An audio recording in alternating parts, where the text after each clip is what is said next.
Patrios. Poios.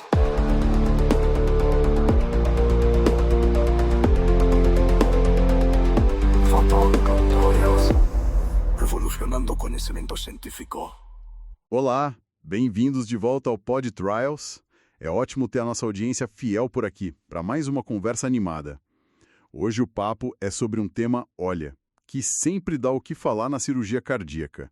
A revascularização do miocárdio sem circulação extracorpórea, a famosa CRVM sem CC, aquela cirurgia de ponte de safena, né? Só que feita com o coração ali, batendo, bem interessante, né?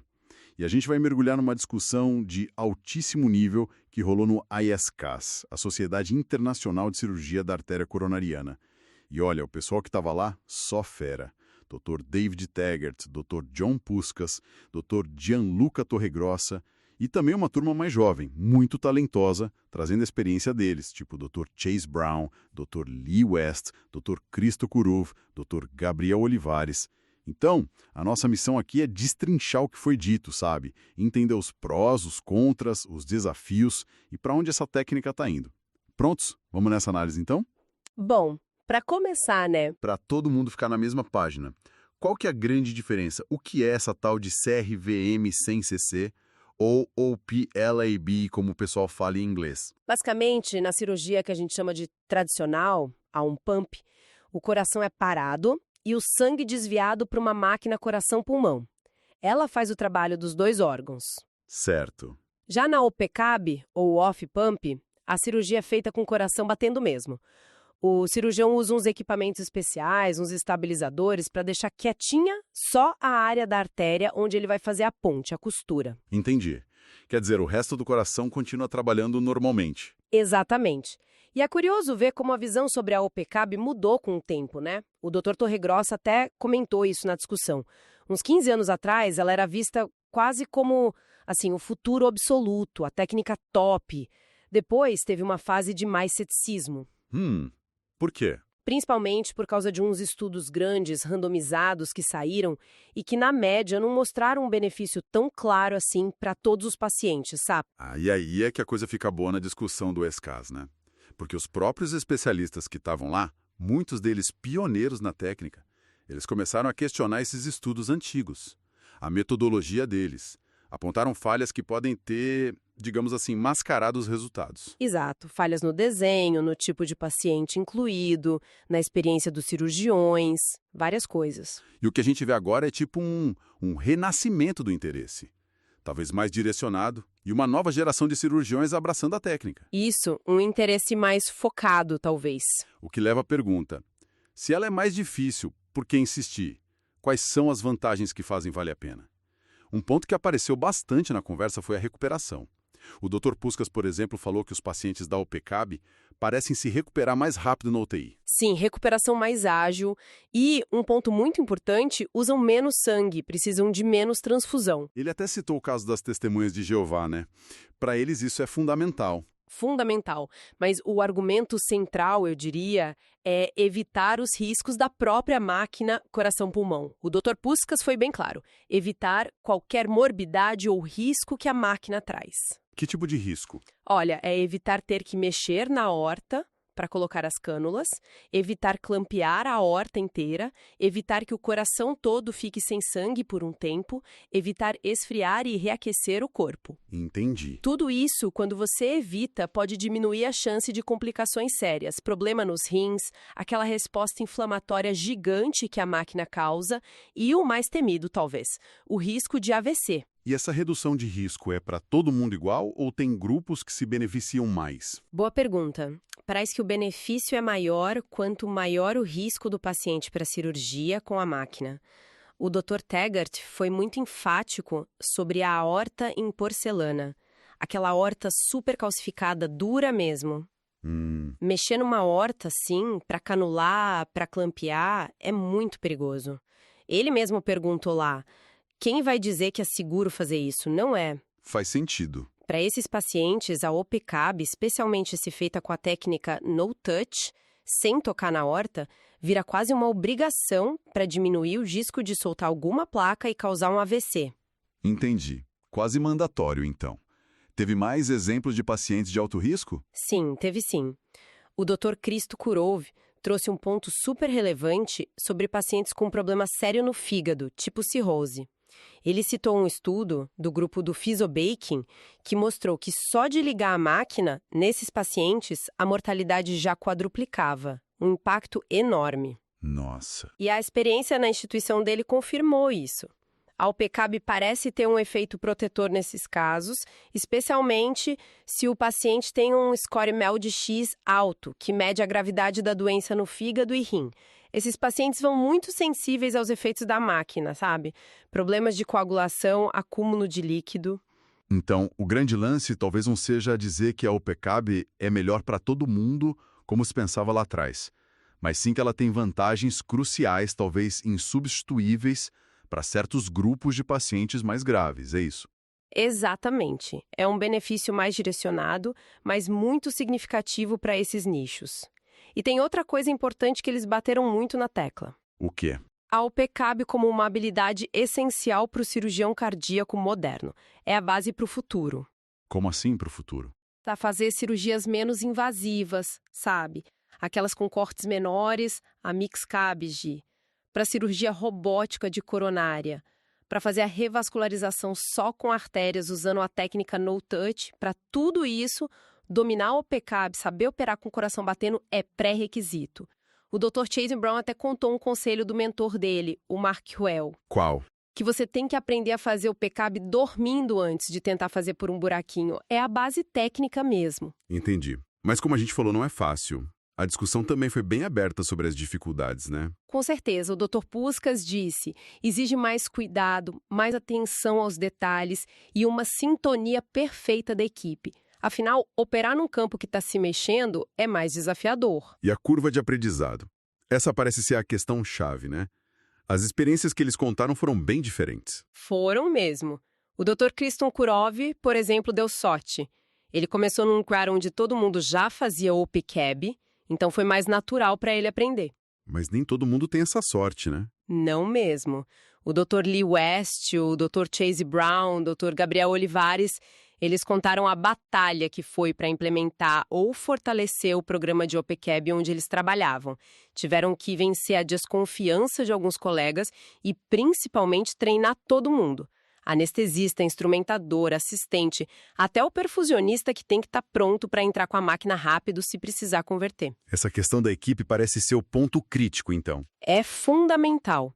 O Dr. Chase Brown até comentou da dificuldade extra em hospital universitário, com o residente trocando toda hora, anestesista novo chegando. Exige uma comunicação constante e um esforço a mais. E essa comunicação gerou um debate interessante lá, né?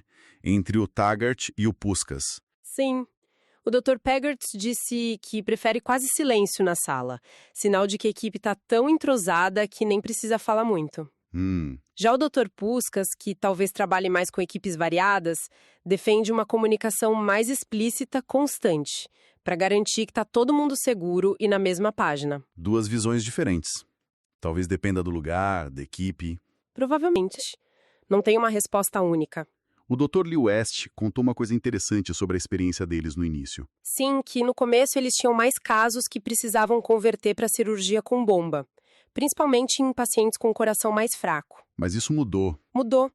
Conforme a equipe toda foi ganhando experiência, a taxa de conversão caiu para quase zero, mesmo em pacientes bem graves, com fração de ejeção abaixo de 20%. Uau! Isso mostra o peso da experiência coletiva, né? Totalmente.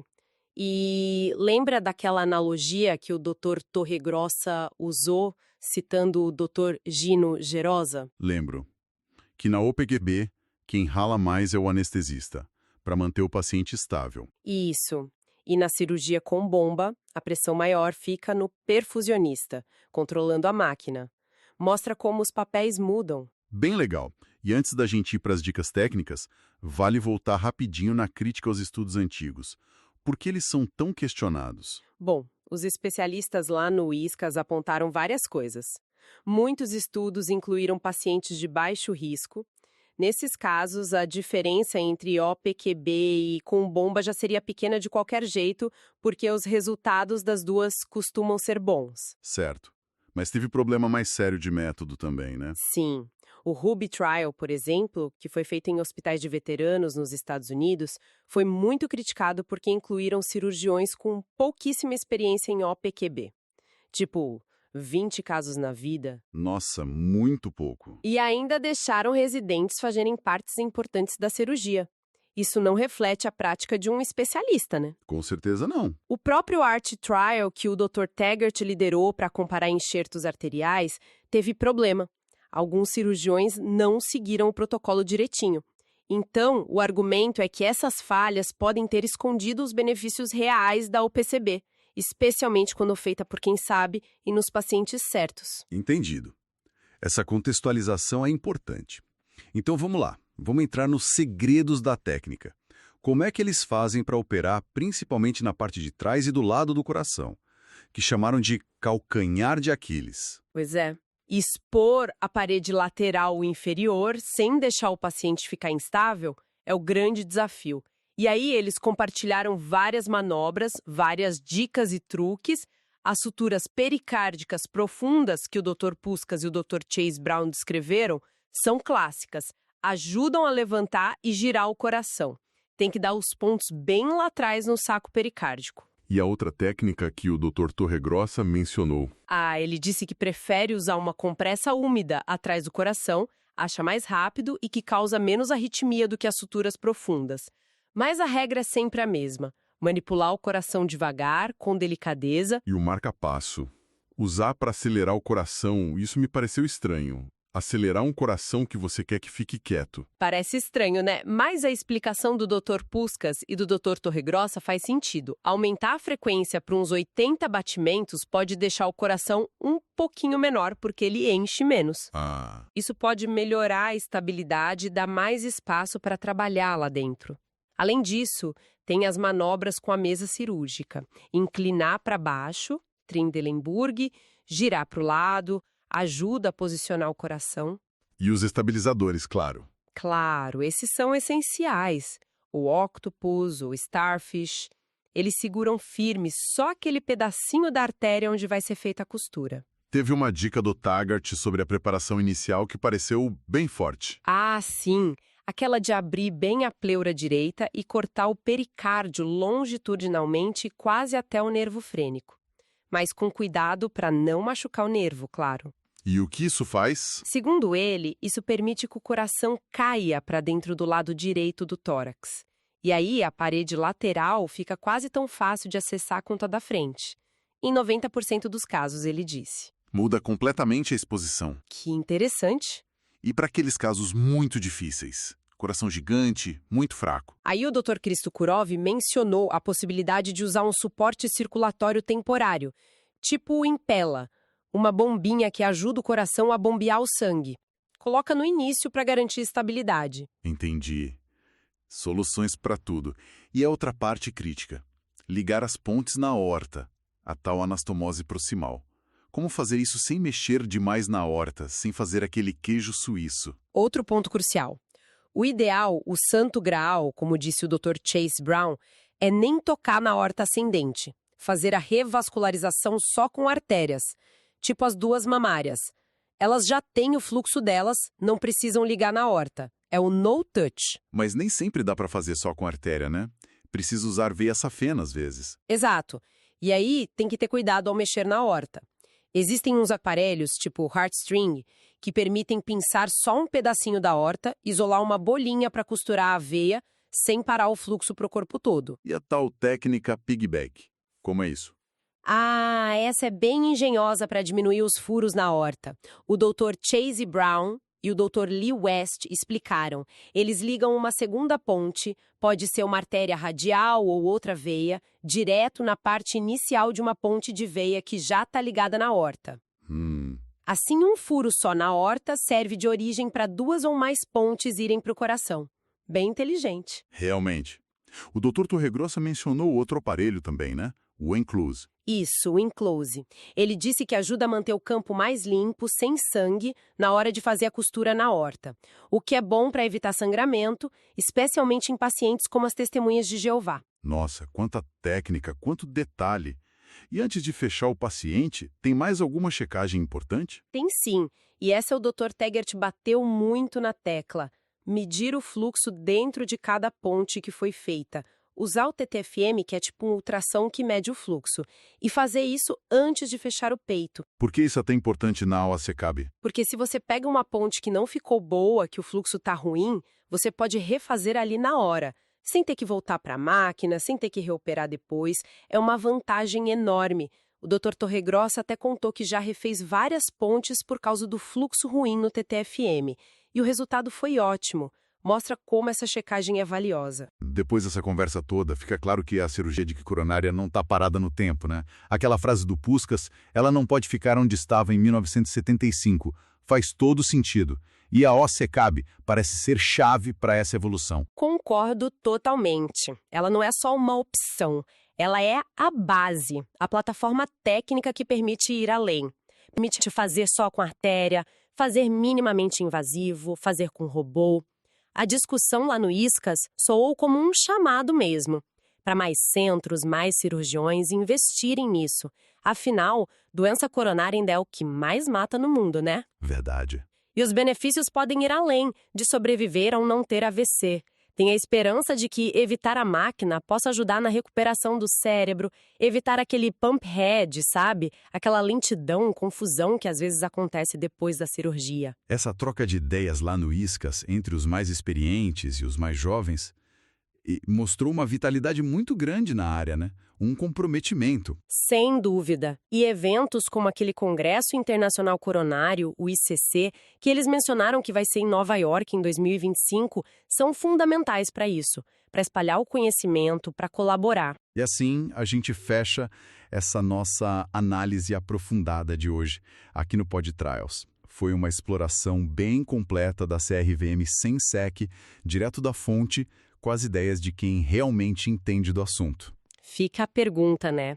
Até onde essa busca por técnicas mais refinadas, menos invasivas, mas que exigem mais do cirurgião, como a UPSAB, até onde isso pode levar o tratamento da doença cardíaca? E como a gente faz para que esses avanços cheguem para mais gente? Esperamos que essa conversa tenha sido útil, tenha provocado novas ideias aí na nossa audiência. Agradecemos demais a companhia fiel de sempre. Obrigado, turma. Até a próxima. Conhecimento Trials Conhecimento revolucionando conhecimento científico.